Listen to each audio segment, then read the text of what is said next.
proclaiming God's matchless grace and the blessed hope. This is Adventist World Radio 88.5 FM.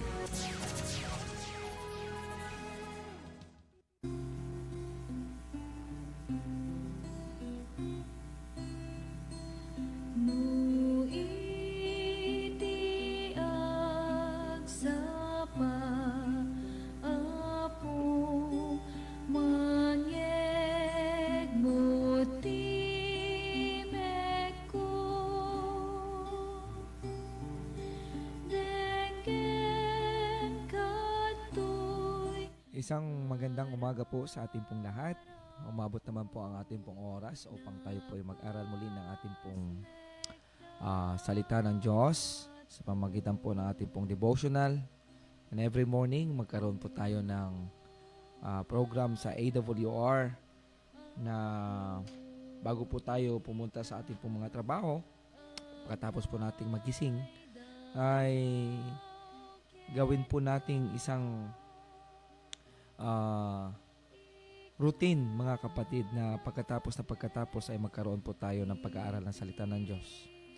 Sa umagang ito, mga kaibigan at mga kapatid, tayo po muli ay mag-aaral, at kung ano man po ang inyong ginagawa, ano man po ang inyong kinabisihan ngayon, ay iniimbitahan po namin kayo na pansamantala ay makinig tayo ng salita ng Diyos. Bago ako po tuluyang magsimula, tayo po muna ay manalangin. Makapangyarihang Diyos na ang tahanan ay nasa kalangitan. Sa umagang ito, Panginoong Diyos, lubos na kami nagpapasalamat sa panibagong buhay, lakas, at kagalakan na aming pong naranasan sa kabila ng mga pressure sa aming pong mga buhay, mga problema na aming pong kinakaharap. Ikaw po ay aming pinupulit, pinapasalamatan na hanggang ngayon ay ikaw ay kumakaling at gumagabay sa bawat isa sa amin. Sa oras na ito, muli kami mag-aaral ng inyong pong salita sa umagang ito. Bigyan kami ng makalangit na kaalaman, maintindihan at maunawaan namin ang inyong pong pabalita at inyong pong pag-ibig sa bawat isa sa amin. Gamitin niyo po ako, Panginoon. Ang lahat na aking sasabihin ay manggagaling sa inyo. Ito po ay aming hinihiling sa pangalan ni Jesus. Amen.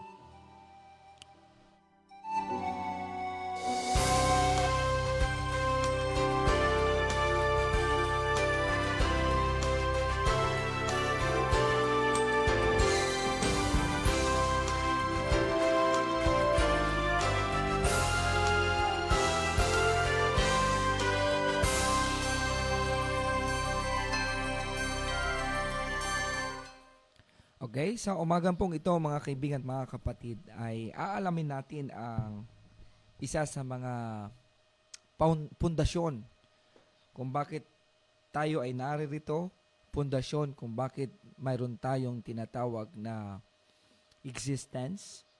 At the same time, ano ba ang purpose natin at sino ba ang may akda ng ating pong mga buhay, mga kaibigan. Alam niyo po ba, awan ko kung nakakarinig kayo ng sinasabi nilang, first love never die. At alam niyo po, mga kaibigan, yan po pala sa prinsipyo ng ating pong Panginoon, yan po pala ay inihango sa salita ng Diyos. First love never die. Dahil ang principle po ng Panginoon, gusto ko pong ipaalam sa inyo sa umagang ito, na ang prinsipyo ng ating pong Panginoon, bago pa niya lalangin ang langit at lupa, ay mayroon na siyang itinalaga, mga kaibigan at mga kapatid, na kung saan ang pundasyon ng kanyang pag-ibig ay kanya pong sinimulan bago pa niya nilalang ang tao. At ating pong matutunghayan dito, mga kaibigan, mga kapatid, sa Genesis chapter 1, na kung saan ipinakita ng Diyos sa atin kung paano ang sitwasyon ng sanlibutan bago niya ito lalangin. In the history of creation, mga kaibigan, ang sabi dito, Genesis chapter 1 verse 1, In the beginning, God created the heaven and the earth. And in verse 2, the earth was without form.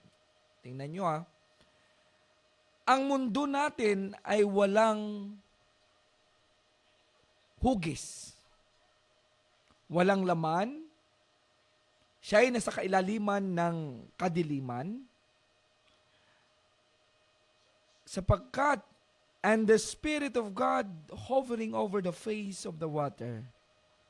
And then God said, let there be light, and there was light. Sa kanya pong salita, ipinakita at inilarawan ang kanya pong tunay na pag-ibig sa pamamagitan ng kanyang salita. Kung ating pong natunghayan, then God said, in verse 3, then God said, let there be light, and there was light. And also in verse 6, then God said, let there be a firmament in the midst of the waters, and there is. And also in verse 9, then God said, let the waters under the heavens be gathered together, and there is it. In verse 11, verse 14, the word, then God said. And also, in verse 20, then God said, let the waters abound with abundance of living creatures. The birds fly above, and there is it. In verse 24, then God said, let the earth bring forth living creatures according to its kind. Then this is it. Nagkaroon, mga kapatid. And try to notice, sa verse 26 ng Genesis, sa creation, matapos niyang lalangin lahat ng mga bagay na nakakabenepisyo sa tao, sa kapalang niyan, ginawa ang tao. The logic there is, if God created first, kung ang Panginoon ay naglalang, inuna niya yung tao, ano ang kakainin ng tao? Ano ang makikita ng tao? Ano ang sitwasyon ng tao? Kaya doon pa lang sa kauna-unahan, mga kaibigan at mga kapatid, kung nakikita po natin, talagang well-ordered ang ating Panginoon. At hindi niya pwedeng pabayaan. Hindi niya pwedeng ihanglang ang tao. Dahil bago niya ginawa ang tao, ginawa niya muna ang kanyang pagkain, ginawa niya muna ang kanya pong titirahan, bago niya lilangin ang tao, prinobida na kaagad ng kung ano-ano ang kailangan ng tao. Kaya mga kaibigan, mga kapatid, kung ikaw ba ay nakakaranas ng paghihirap ngayon, hindi dinisign ng Panginoon. Kung ikaw ay nagkaroon ng problema na kinakaharap ngayon, hindi yan ang layunin ng ating Panginoon. Kung ikaw man ay nahihirapan at ikaw ay umiiyak, nalulungkot, nalulumbay, punong-puno ng karanasan na hindi maganda, hindi yan ang dinisign ng Panginoon.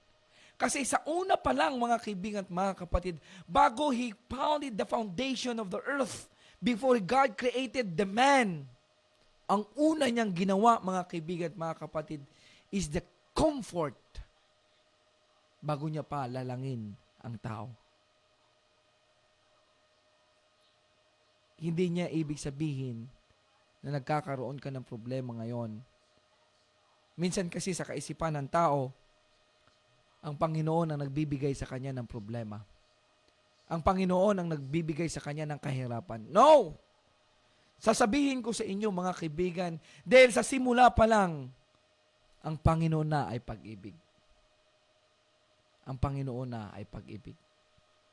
Kaya kung gusto kong aaralin natin sa umagang ito, mga kaibigan, sa kanya pong hinirang, sa kanya pong mga ginawa, matapos na ginawa ng Diyos ang buong mga bagay, huli ang mga tao, mga kaibigan, ay doon ipinakita na talaga hindi dinisign ng Panginoon na ikaw ay maghirap sa inyo pong mga panghanap buhay, kung ikaw man ay walang trabaho, kung ikaw man ay wala ng kakainin, dahil sa pasimula pa lang, ipinakita na ng Diyos na hindi ang Diyos ang gumawa ng kahirapan, kundi ipinakita na ng Diyos na gusto ng Panginoon na ikaw at ako ay hindi magkakaranas ng kahirapan. Pagkatapos noon, mga kaibigan, mga kapatid, nalaman natin na ginawa ng Panginoong Diyos ang tao, ngunit sila'y nahulog sa pagkakasala. Ano ang kanyang ginawa? Tingnan ninyo, mga kaibigan at mga kapatid. Matapos na nagkaroon ng pagkasala ang tao, naghanap ang ating Panginoong Diyos ng remedyo. Naghanap ang ating Panginoong Diyos na kung saan mailigtas at maibalik tayo sa unang kapanahunan na kung saan si Adan at saka si Eva ay harap-harapang taglay na makausap ang ating Ama na siyang lumikha. Sa kabila noon, mga kaibigan at mga kapatid, hindi gusto ng Diyos na ikaw ay mapariwala. Hindi gusto ng Diyos na ikaw ay tumungo sa isang kapahamakan na kung saan minsan sa ating pong mga sarili, tayo ang nag-guide, tayo ang may control ng ating pong buhay. But God is not designed to be like evil. Maraming mga tao sa Biblia na kung saan iba't iba ang kanila pong mga ugali kung paano sila tumalikod, paano sila nagrebelde, paano sila hindi sumunod sa ating Panginoon. At alam ko, mga kapatid, mga kaibigan, ibibigay ko sa inyo kung paano rin ang paraan ng ating Panginoong Diyos na sila'y abutin, hikayatin, manumbalik sa ating pong Panginoon, na kung saan ikaw at ako ay nakakaranas sa araw-araw, mga kaibigan at mga kapatid. At gusto kong ibigay sa inyo ang isang magandang solusyon ng ating Panginoon na minsan hindi po natin naisa-isip at nakakalimutan natin sa araw-araw natin na ating pong pamumuhay. But we will come to a point na kung saan napakadali sa atin ang magsisi at ituro ang ating Panginoong Diyos na siya ang may akda ng ating buhay at siya ang may resulta, siya ang may gawa ng ating pong kahirapan ngayon. And I would like to tell you, mga kaibigan at mga kapatid, ninanais ng Panginoon na ang buhay mo, ang buhay ko ay maibalik sa magandang sitwasyon. Gusto kong sabihin sa inyo, mga kaibigan at mga kapatid, sa paulit-ulit nating ginagawa ang pagkakamalit, pagtatalikod sa ating pong Panginoon Diyos, gusto kong idiin sa inyo at ipilit sa inyo na ang kaparaanan ng ating Panginoong Diyos ay maiwaksi sa ating pong kaisipan at idulot sa atin ang kaparaanan kung paano ang Panginoon ay naggawa ng isang malaking kaparaanan na ikaw at ako ay mailigtas at makadama ng kanyang pag-ibig. Ang sabi dito ni Apostol Pablo na isinulat niya sa mga taga-Roma, sa Romans 5 verse 8, tingnan ninyo ang kagandahan. Ang sabi ng Panginoon, but God demonstrate His own love. Tingnan nyo. At ang ating Panginoon ay ipinakita, iminungkahi ang kanyang sariling pag-ibig sa ating lahat, na kung tayo po ay isa pang makasalanan, tayo po'y tumalikod sa kanyang pag-ibig, tumalikod sa kanyang tuntunin, tumalikod sa kanya pong ninanais na ang buhay mo at ang buhay ko'y ma-guide sa kaparaanan na ang ating pong buhay, ang gusto ng ating Panginoong Diyos ay magiging isang maganda, magiging isang tuwid, magiging isang pagpapala, magiging isang halimbawa sa lahat ng mga tao na nahihirapan. But yet, we are in the part of a sinful life. Ang ginawa ng Panginoon, Christ died for us. Wow!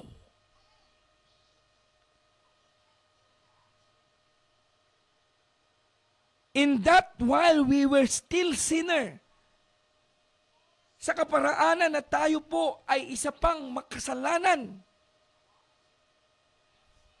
ang Panginoong Diyos ay namatay para sa atin. At hindi lang dyan nagtatapos. In verse 9, much more than having now been justified by the blood of Christ, he shall be saved from the wrath through Him. Ibig sabihin, sa kaparaanan na magkakaroon tayo ng parusa sa ating pong Panginoon, consequence sa ating Panginoon, ang ating Panginoong Hesus ang tumanggap ng ating pong mga parusa. Naalala ko, mga kaibigan at mga kapatid, isang panahon na hindi ko makalimutan sa aking pong mga pagkabata. Ang aking pong tatay, mga kaibigan, hindi naman siya sundalo, pero ang term na talagang kung paano kami palakihin ay tinatawag kong disiplina militar. Kaya one time, kung ano-ano na lang ang paraan ko upang hindi masyado mabigat, na kung kami po ay papaluin, talagang hindi mo maipaliwanag kung ano ang klaseng pagpapalo, talagang maramdaman mo na wala ng pag-ibig. Kaya one time, mga kaibigan, mga kapatid, napag-isip-isip ko rin, dahil yon ay resulta ng aking pagiging matigas ang ulo at hindi sa pagsunod sa Kanya. So paulit-ulit akong nagkakamali, at paulit-ulit akong dinisdisiplina ng aking tatay. Ngunit, ang napakaganda, mga kaibigan, naranasan ko, talagang hindi na masakmura ng aking nanay. Si nanay, habang pinapalo ako, si nanay ang pinapalo ng aking tatay dahil niyapkap ako ng aking nanay. Doon ko naranasan, kahit ako'y niyayakap, yung tinatawag na yantok, uuway sa amin pong bersyon. Yung ginagawa nilang basket na napakatibay. Sa bundok mo yan makikita. At yan yung ginagamit na kung ipalo mo sa ahas, siguradong talagang sobrang sakit. At alam niyo, mga kapatid, doon ko naranasan na kahit habang pala ako'y niyayakap ng aking nanay, tuloy pa rin ang palo ng aking tatay. Kahit ang palo ay tumatama na sa aking nanay, naramdaman ko ang sakit na nararamdaman ng aking nanay. My point, mga kaibigan at mga kapatid, ang ating pong Panginoong Sos, instead na ang galit, ang consequence ng ating pong, ang resulta po ng ating pong pagkakasala, pagtatalikod sa ating pong Panginoon, siya po ay nakakaranas. Siya po ang nag-ako. Siya po ang nag-angkin.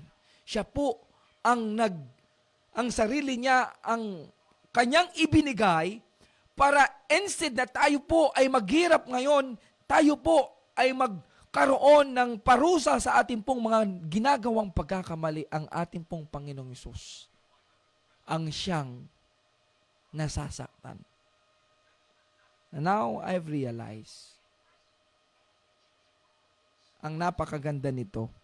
In verse 10, ang sabi dito, for if when we were enemies, nang tayo po ay talagang tinuring ng ating pong Panginoon, na kung ikaw ay tumalikod sa akin, nag-rebelde ka sa akin, tinuturing ka ng Panginoon na isang kaaway, but ang ating Panginoong Hesus, for if when we were enemies, we are reconciled to God.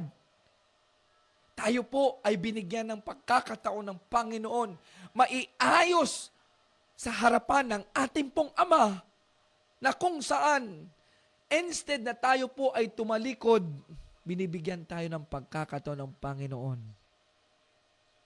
na iharap, akayin, bigyan ng pagpapaliwanag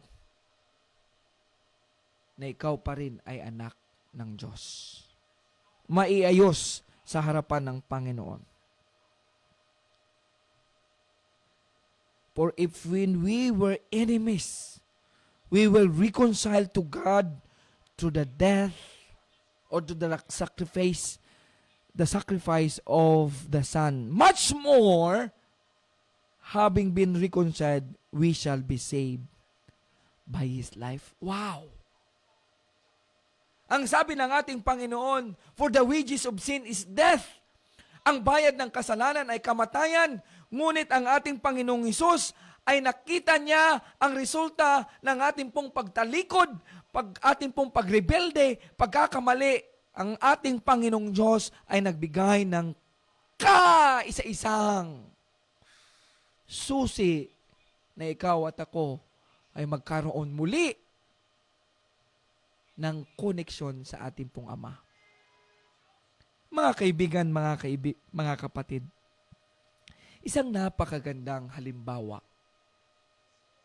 na sana po ay ating pong maisip, mapagtanto sa ating pong mga kaisipan at ating mga puso na huwag niyong iisipin. Malimit, mga kaibigan, mga kapatid. Ang pakiramdam natin kung tayo po ay matagal nang hindi sumunod sa Panginoon, matagal na tayong tumalikod sa ating Panginoon. Sa araw-araw na pagkakamali natin, nakakaramdam tayo ng guilty at nahihiya na tayo. That's normal, mga kaibigan. But I would like to tell you, sa oras na ito, sa umagang ito, ipinapabatid ko sa inyo, ipinapaabot ko sa inyo ang tunay na pag-ibig ng Diyos na sa kahit anumang tagal na hindi tayo kumilala sa ating Panginoong Diyos. Anuman klase ang mga pagkakamali ninyo, anuman klase ang ating pong nararanasan ngayon, does it not matter. The matter is, it is time for us to go back again sa ating pong Panginoon. Bumalik tayo sa ating Panginoon. Kung ikaw po ay nakakaranas ng mga pagkakamali, na minsan ito po ay naglilid sa atin na hindi na tayo, nahihiya na tayong magsimba, nahihiya na tayong makipag-participate dahil sa ating pong guilty, sasabihin ko sa inyo mga kaibigan, nagkaroon na ng resolusyon. Nagkaroon na ng reconciliation sa mga pagkakamali natin dahil ang ating pong mahal na Panginoong Hesus, siya na ang nagbayad. Siya na ang gumawa ng paraan na kahit hindi natin magawa ang paraan na bumalik sa Kanya, siya na ang gumawa ng maraming mga paraan upang ikaw at ako, kung tayo po'y lumapit sa ating Panginoong Diyos, automatic, yung mga bahid ng kasalanan mo, yung mga bahid ng ating pong mga nagawang pagkakamali, yun ay wala na sa ating pong Panginoon. Dahil ang ating Panginoong Hesus ay nagpagitna na sa atin, sa ating pong Ama.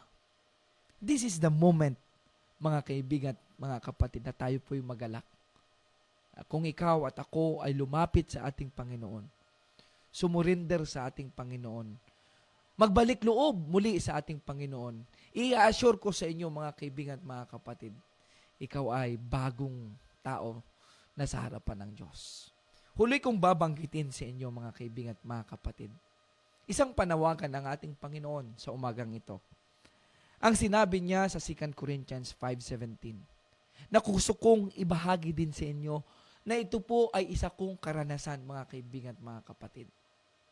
Nang ako po ay tumalikod sa Panginoon, nung ako po ay matagal na naging rebelde sa ating Panginoon, nang ako po ay matagal nang hindi sununod ang ating Panginoon. Ito po ang aking pong pinanghawakan. Katulad din ni Apostol Pablo, mga kaibigan, na siya po ay isang traidor, na siya po ay isang mamamatay tao, nang siya po ay isang persecutor, siya ay tagapag-usig ng salita ng Diyos ng kanyang mga disipulo. At alam ko po, mga kaibigan at mga kapatid, kung hindi nyo pa noon nalalaman, siya po mismo ang nagpapatay kay Stephen, the first martyr in the Bible, mga kaibigan. But ano po ang kanya pong ginamit? Ino po ay ginamit ng ating pong Apostol Pablo, na kung saan ang sabi niya, 1 or 2 Corinthians 5:17, if anyone be in Christ, kung ikaw po ay nagkaroon na ng pag-iisip na kung ikaw ay nasa kay Kristo na,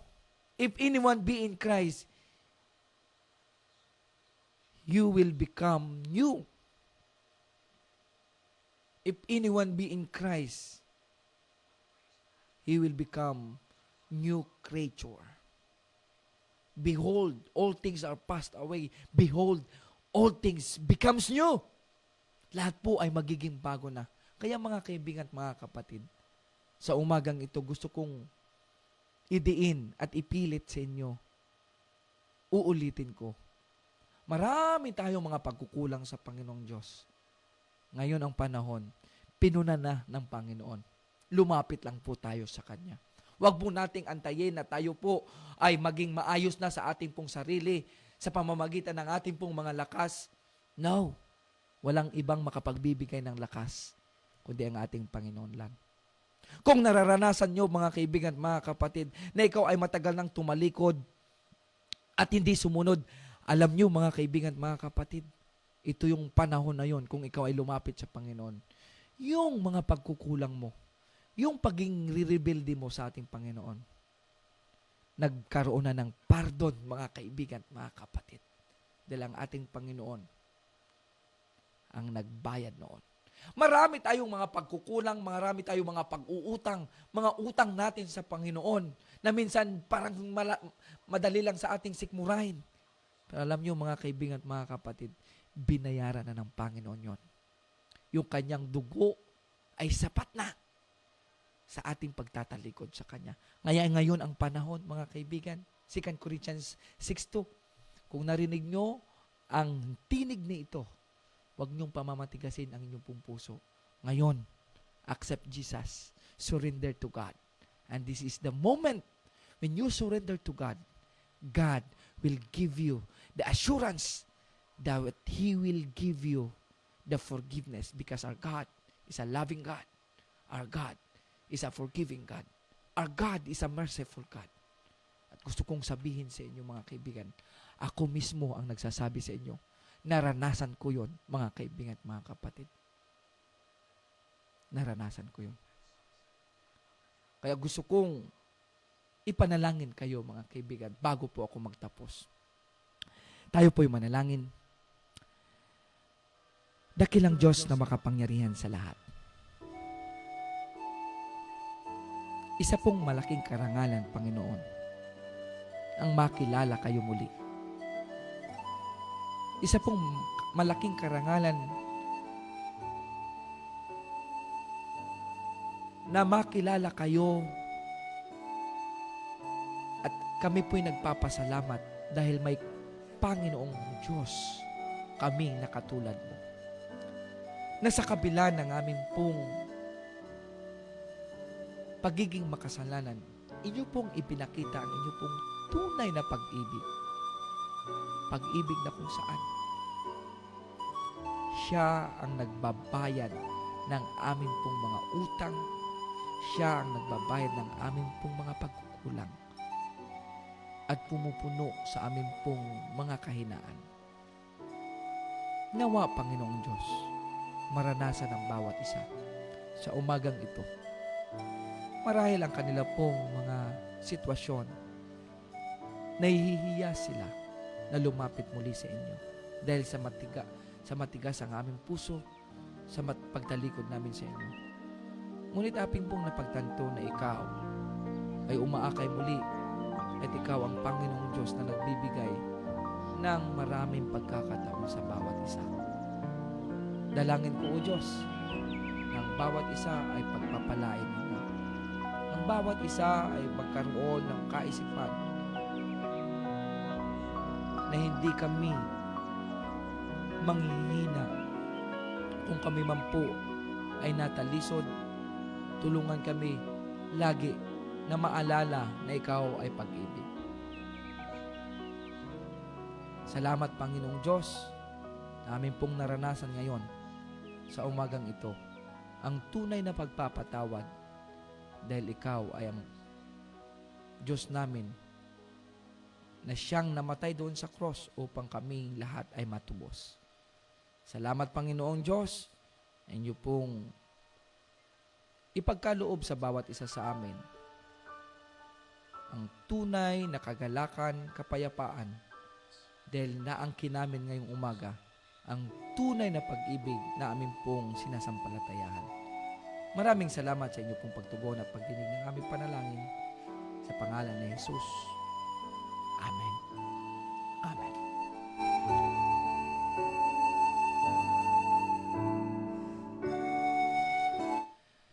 Mga kaibigan, mga kapatid, aking pong dalangin ay sana po ay pinagpala kayo ng ating Panginoon at huwag niyong kalilimutan na ikaw at ako ay mahal na mahal ng Panginoon. Ang inyo pong lingkod, Pastor Dan, ang nagsasabi, mapalad ang nakikinig at gumagawa ng kanya pong mga salita dahil ang panahon ay malapit na at gusto ng Panginoon ikaw ay maligtas. God bless.